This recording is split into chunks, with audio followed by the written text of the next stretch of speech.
Hello students, welcome back to my channel NCERT Malayalam. നമ്മളിന്ന് പഠിക്കാൻ പോകുന്നത് ഒരു റിക്വസ്റ്റഡ് വീഡിയോ ആണ്.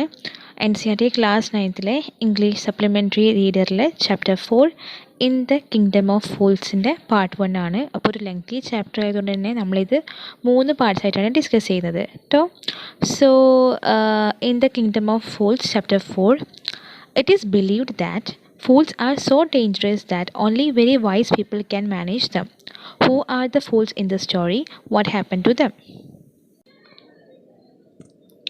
സോ നമുക്കറിയാം, ഫൂൾസാണ് ഏറ്റവും ഡേഞ്ചറസ് ആയിട്ടുള്ള ആൾക്കാർ അല്ലേ. അവർ അത്രയ്ക്ക് മണ്ടന്മാരാണ്, നമ്മൾ അത്രയും ഡേഞ്ചറസ് ആയിട്ടുള്ള ആൾക്കാർ.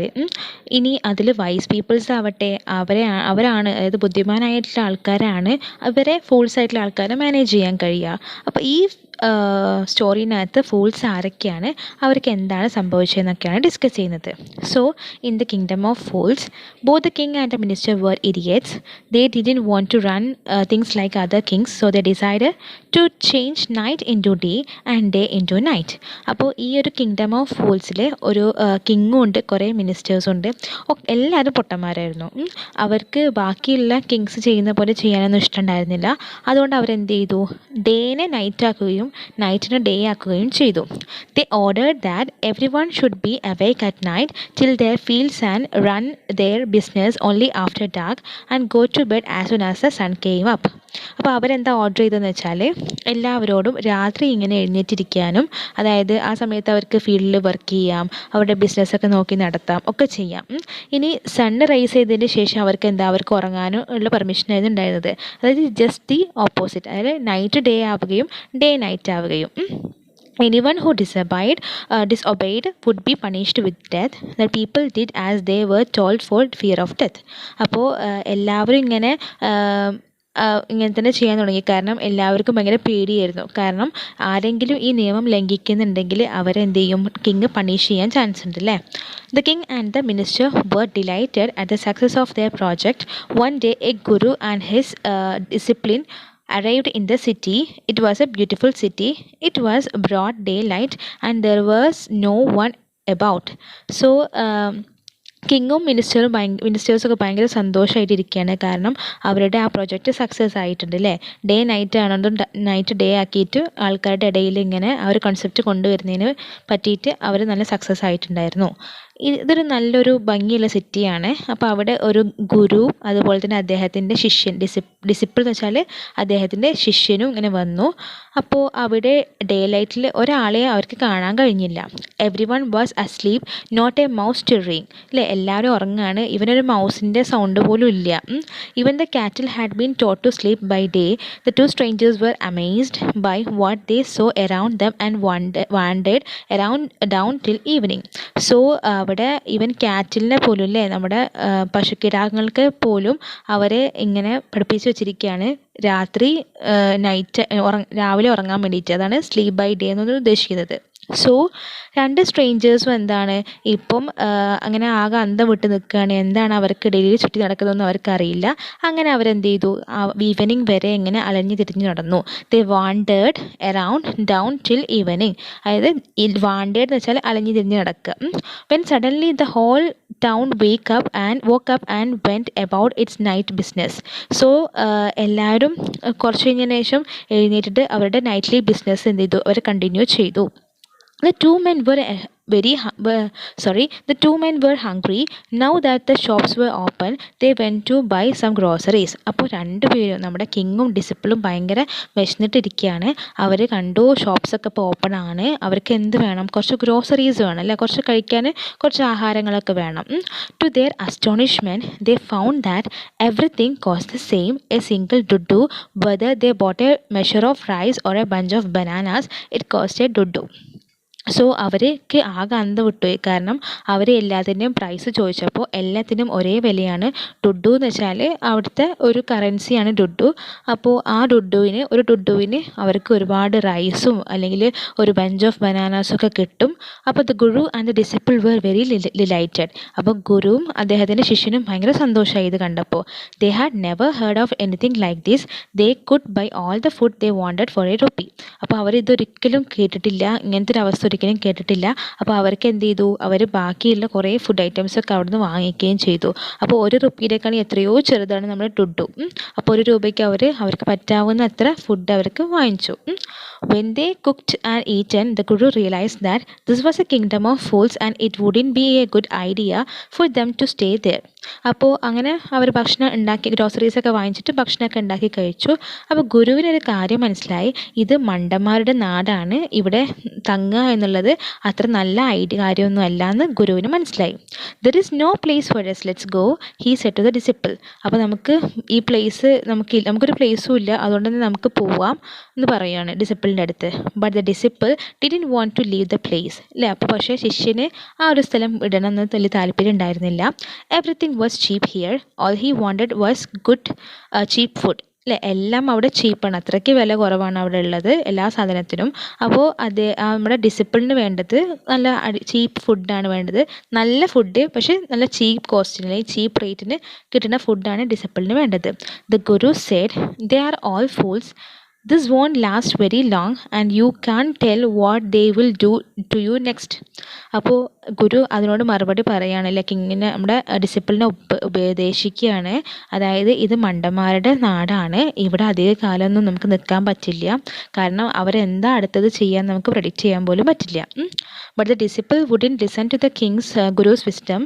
He wanted to say, the guru finally give up and said, അല്ലേ. അപ്പോൾ നമ്മുടെ ഗുരുവിൻ്റെ ബുദ്ധിമാനായ ഗുരുവിൻ്റെ കാര്യങ്ങളൊന്നും നമ്മുടെ ഡിസിപ്പിൾ അനുസരിച്ചില്ല, ഡിസിപ്പിളിന് അവിടെ തന്നെ തങ്ങി നിൽക്കണം എന്നായിരുന്നു. ദ ഗുരു അവസാനം വിട്ടുകൊടുത്തു, അല്ലേ. എന്തെങ്കിലും ഇഷ്ടമായിക്കോട്ടെ, അതായത് ഡിസിപ്പിളിൻ്റെ ഇഷ്ടമായിക്കോട്ടെ എന്ന് വിചാരിച്ച് he gave up and said, do what you want, I am going, and left, അല്ലേ. നിനക്ക് എന്താ വേണ്ടതെന്ന് വെച്ചാൽ നീ ചെയ്യേ, പക്ഷെ ഞാൻ പോവുകയാണെന്ന രീതിയിൽ ഗുരു എന്ത് ചെയ്തു, നമ്മുടെ ഡിസിപ്പിളിൻ്റെ അടുത്തു നിന്നും പോയി. The disciple stayed on, ate his fill every day, bananas and ghee and rice and wheat, and grew fat like a street side sacred bull. So നമ്മുടെ ഇപ്പോൾ ഡിസിപ്പിൾ ആവട്ടെ അവിടെ നിന്ന് വേണ്ടാത്തതും വേണ്ടതൊക്കെ വാരി വലിച്ചു കയറ്റി, അതായത് എല്ലാം അടിച്ച് തിന്നുകയാണ് ഇപ്പോൾ. ബനാനാസും ഗീയും റൈസും വീറ്റും ഒക്കെ തിന്നിട്ട് ഇപ്പോൾ ഒരു സ്ട്രീറ്റ് സൈഡിലുള്ള ഒരു ബുള്ള്, ഒരു വലിയൊരു കാളൻ്റെ പോലെയൊക്കെ, ഒരു ബുള്ളിൻ്റെ പോലെ അത് തിന്ന് അങ്ങനെ ആയി മാറി, അത്രയ്ക്ക് തടി വെച്ചു അയാൾ. One bright day, a thief broke into a rich merchant's house.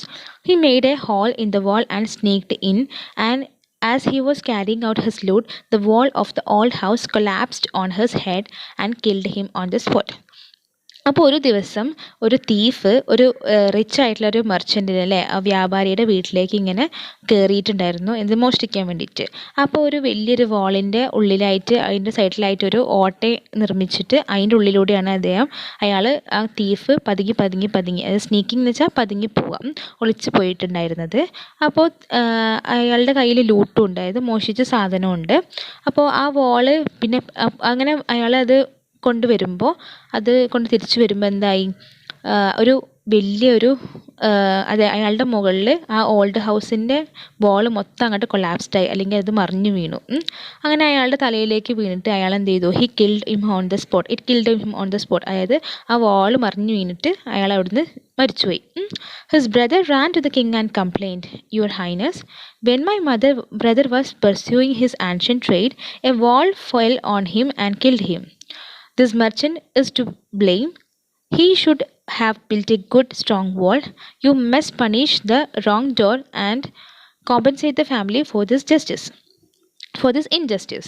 അപ്പോൾ അയാളുടെ ബ്രദർ, നമ്മുടെ തീഫിൻ്റെ ബ്രദർ കിങ്ങിനോട് പോയിട്ട് കംപ്ലയിൻറ്റ് ചെയ്യാണ്, യുവർ ഹൈനസ്, രാജാവേ, എൻ്റെ ബ്രദർ, അല്ലെങ്കിൽ എൻ്റെ സഹോദരന് ഒരു ആൻഷ്യൻ ട്രേഡ്, അവരുടെ ഒരു ആൻഷ്യൻ്റ് ആയിട്ടുള്ള ഒരു ട്രേഡ്, അവരുടെ കുലത്തൊഴിൽ ചെയ്തുകൊണ്ടിരിക്കുകയായിരുന്നു.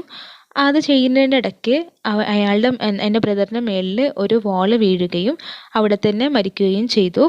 അതിന് കാരണക്കാരനായിട്ടുള്ളത്, എന്നെ കുറ്റപ്പെടുത്താനുള്ളത് അവിടുത്തെ മെർച്ചൻറ്റിനെയാണ്. അയാൾക്ക് നല്ലൊരു ഗുഡ് ആയിട്ടുള്ള സ്ട്രോങ് ആയിട്ടുള്ള ഒരു ഭിത്തി ഉണ്ടാക്കിയിരുന്നെങ്കിൽ എൻ്റെ ബ്രദറിന് ഇങ്ങനെ സംഭവിക്കണ്ടായിരുന്നില്ല.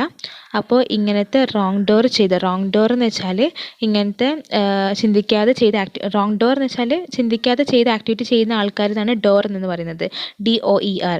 അപ്പോൾ ഇങ്ങനെ ചിന്തിക്കാതെ ചെയ്യുന്ന ആളെ നിങ്ങൾ എന്ത് ചെയ്യണം, പണിഷ് ചെയ്തിട്ട് ഞങ്ങളുടെ ഫാമിലിക്ക് ഈ അനീതിക്ക് വേണ്ടിയിട്ടുള്ള ഇൻജസ്റ്റിസിന് വേണ്ടിയിട്ടുള്ള കോമ്പൻസേഷൻ അല്ലെങ്കിൽ നഷ്ടപരിഹാരം തരണം എന്ന് പറഞ്ഞു. The king said, "Justice will be done. Don't worry," and at once summoned the owner of the house. So എന്തായാലും നീതി നിങ്ങൾക്ക് കിട്ടും, നിങ്ങൾ ഭയപ്പെടുന്നും വേണ്ട. അങ്ങനെ എന്ത് ചെയ്തു, ആ ഹൗസിൻ്റെ ഓണറെ വിളിക്കുകയും ചെയ്തു. When the merchant arrived, the king questioned him, "What's your name?" "Such and such, your highness." അപ്പോൾ മെർച്ചൻ്റ് ഇപ്പോൾ കിങ്ങിൻ്റെ അടുത്തേക്ക് എത്തിയിട്ടുണ്ട്. അപ്പോൾ ഇങ്ങനെ ചോദിക്കുകയാണ്, എന്താണ് നിങ്ങളുടെ പേര്? അപ്പോൾ എന്തോ പേര് പറഞ്ഞു, സച്ച് ആൻഡ് സച്ച് എന്ന് പറഞ്ഞു, highness. Were you at home when the old man burgled into your house? അല്ലേ, അതായത് നിങ്ങൾ വീട്ടിൽ തന്നെ ഉണ്ടായിരുന്നോ? ആ ഡെഡ് മാൻ കേട്ടോ, ഓൾഡ് മാൻ അല്ല. ആ മരിച്ച മനുഷ്യൻ നിങ്ങളുടെ വീട്ടിലേക്ക് വന്നപ്പോൾ അല്ലെങ്കിൽ ബർഗിൾ ചെയ്ത് വന്നപ്പോൾ അല്ലെങ്കിൽ അതിക്രമിച്ച് കയറിയപ്പോൾ നിങ്ങൾ ആ വീട്ടിലുണ്ടായിരുന്നോ എന്ന് ചോദിക്കും. "Yes, my lord. He broke in and the wall was weak and it fell on him."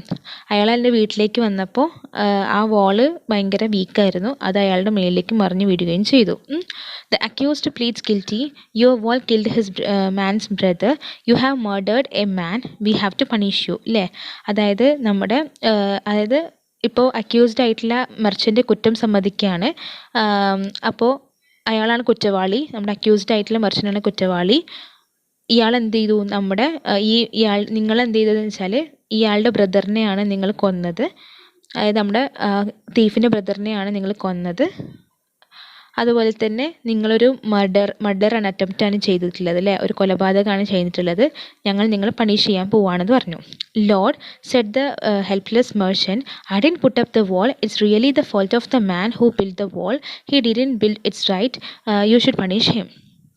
So Lord, അതെൻ്റെ തെറ്റല്ല, ഞാനല്ല ആ വാള് നിർമ്മിച്ചിട്ടുള്ളത്, അത് നിർമ്മിച്ച ആളെ കണ്ടുപിടിച്ചിട്ട് അയാളെയാണ് പണിഷ് ചെയ്യേണ്ടതെന്ന് മെർച്ചൻ്റ് പറഞ്ഞു. "Who is that?" അതാരാണ്? "My lord, this wall was built in my father's time. I know the man and he is old man now. He lives nearby." "Lord, hey Lord, ഇതെൻ്റെ അച്ഛൻ്റെ സമയത്ത് ഉണ്ടാക്കിയ വാളാണ്, എനിക്ക് അറിയാം അത് ആരാ നിർമ്മിച്ചതെന്ന് എനിക്കറിയാം, അയാളിപ്പോൾ ഭയങ്കര വയസ്സായിട്ടുള്ള ഒരാളായിട്ടുണ്ട്, അയാൾ ഇവിടെ എവിടെയാണ് താമസിക്കുന്നതെന്ന് പറഞ്ഞു. The king sent out messengers to bring in the bricklayer who had built the wall. അപ്പോൾ കിങ് എന്ത് ചെയ്തു, ഈ വാള് നിർമ്മിച്ച ആളെ, ബ്രിക്ലെയറെ നിർമ്മിച്ച ആളെ പോയിട്ട് ഇങ്ങനെ മെസ്സഞ്ചേഴ്സിനെ വിട്ടിട്ട് ഇങ്ങനെ തപ്പാണ്. They bought him, tied hand and foot. അല്ലേ, അയാളെ കൈയും കാലും കെട്ടിയിട്ട് ഇങ്ങനെ എൻ്റെ അടുത്തേക്ക് കൊണ്ടുവന്നു, കിങ്ങിൻ്റെ അടുത്തേക്ക് കൊണ്ടുവന്നു. "You there? Did you build this man's wall in his father's time?" അല്ലേ, ഇയാളുടെ അച്ഛൻ്റെ സമയത്ത് നിങ്ങൾ ഈ വാൾ നിർമ്മിച്ചിട്ടുണ്ടായിരുന്നോ? "Yes, my lord, I did." അല്ലേ, ഞാൻ ചെയ്തിട്ടുണ്ടായിരുന്നു. "What kind of wall is this what you built?" അല്ലേ, എന്ത് വാളാണിത്, എന്തുകൊണ്ടാണ് നിങ്ങളിത് നിർമ്മിച്ചിട്ടുള്ളത്? "It has fallen on a poor man and killed him. You have murdered him. We have to punish you by death." അപ്പോൾ എന്ത് വാളാണ് നിങ്ങൾ നിർമ്മിച്ചിട്ടുള്ളത്? നിങ്ങളൊരു പാവപ്പെട്ട മനുഷ്യനാണ് നിങ്ങൾ കൊന്നത്, നിങ്ങളെന്തായാലും ഒരു കൊലപാതകിയാണ്, നിങ്ങൾ കൊലപാതകം ചെയ്തു, നിങ്ങളെന്ത് ചെയ്യും, ഞങ്ങൾ പണിഷ് ചെയ്യാൻ പോവാണ്, ഞങ്ങൾ കൊല്ലാൻ പോവാണെന്ന് കിങ് പറയാണ്. സോ ഇത്രയൊക്കെയുള്ളൂ നമുക്ക് ഫസ്റ്റ് പാർട്ടിൽ ഡിസ്കസ് ചെയ്യാനുള്ളത്. അപ്പോൾ ഇനി എന്താ സംഭവിച്ചിട്ടുണ്ടാവുക, അതായത് നമ്മുടെ ബ്രിക്ക് ലെയർ ഉണ്ടാക്കിയ ആളായിരിക്കുമോ പണിഷ് ചെയ്യുന്നത്, അതോ വേറെ ആരെങ്കിലുമൊക്കെ ആയിരിക്കുമോ പണിഷ് ചെയ്തത് എന്നൊക്കെ നമുക്ക് അടുത്ത ക്ലാസ്സിൽ ഡിസ്കസ് ചെയ്യാം. അപ്പോൾ നിങ്ങൾക്ക് വീഡിയോ ഇഷ്ടമാവുകയാണെങ്കിൽ നിങ്ങൾ ലൈക്ക് ചെയ്യുക, നിങ്ങളുടെ ഫ്രണ്ട്സിനൊക്കെ ഷെയർ ചെയ്യുക, സബ്സ്ക്രൈബ് ചെയ്യുക. മാക്സിമം നിങ്ങൾ എന്ത് ചെയ്യണം, നിങ്ങളുടെ കസിൻസ് റിലേറ്റീവ്സിനൊക്കെ നിങ്ങൾ ഇങ്ങനത്തെ വീഡിയോസൊക്കെ ഉണ്ടെങ്കിൽ ഷെയർ ചെയ്യണം കേട്ടോ. ഷെയറിംഗ് ആണ്, ഞങ്ങളെല്ലാവരും നിങ്ങളെ സപ്പോർട്ട് ചെയ്യണം. അപ്പോൾ thank you every one and thank you so much.